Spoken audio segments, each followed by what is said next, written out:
बेलपत्री की मध्य पत्ती पर केवल कच्चा दूध लगाकर ही भगवान शंकर को समर्पित कर देते हैं, तो अगली जो अनंग त्रयोदशी आती है उससे पहले उसका मंगल विवाह हो जाता है। इतना महत्व है अनंग त्रयोदशी। एक बेलपत्र और एक दुर्वा, मात्र एक बेलपत्र और एक दुर्वा। दुर्वा जानते हो ना, दूब बोलते हो कि दुर्वा बोलते हो? हाँ, दुर्वा बोलते हैं ना, हरा हरा कलर की। एक दुर्वा और एक बेलपत्र।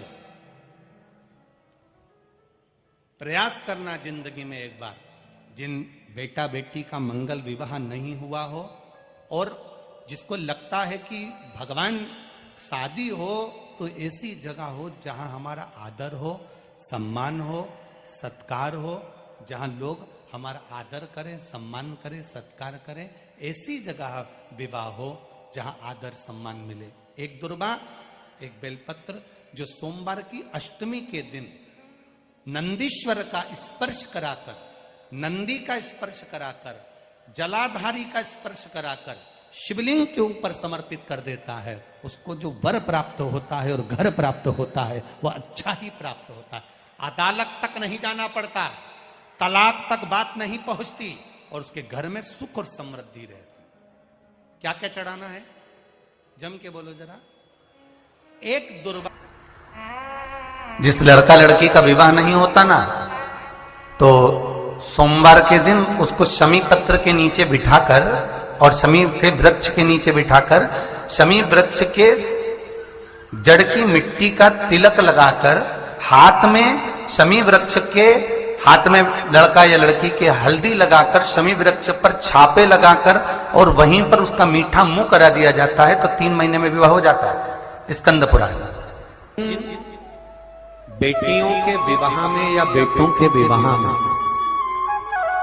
देरी होती हो और संबंध नहीं जमता, अपने पितरों का स्मरण कर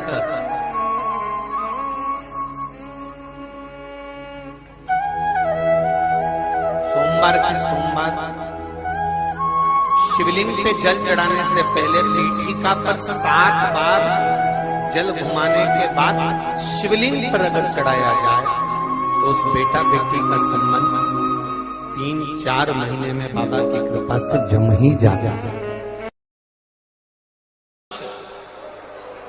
प्रदोष के दिन, प्रदोष काल में जब मुझे पुकारेगा, केवल मेरे नाम का उच्चारण कर कर मुझे पुकारेगा, शंकर भगवान कहते हैं उसी क्षण मैं उसके नजदीक में पहुंच जाऊं। उसी क्षण अकाल मृत्यु वो मरे जो काम करे चंडाल का, काल उसका क्या बिगाड़े जो भक्त हो महाकाल। जो शंकर की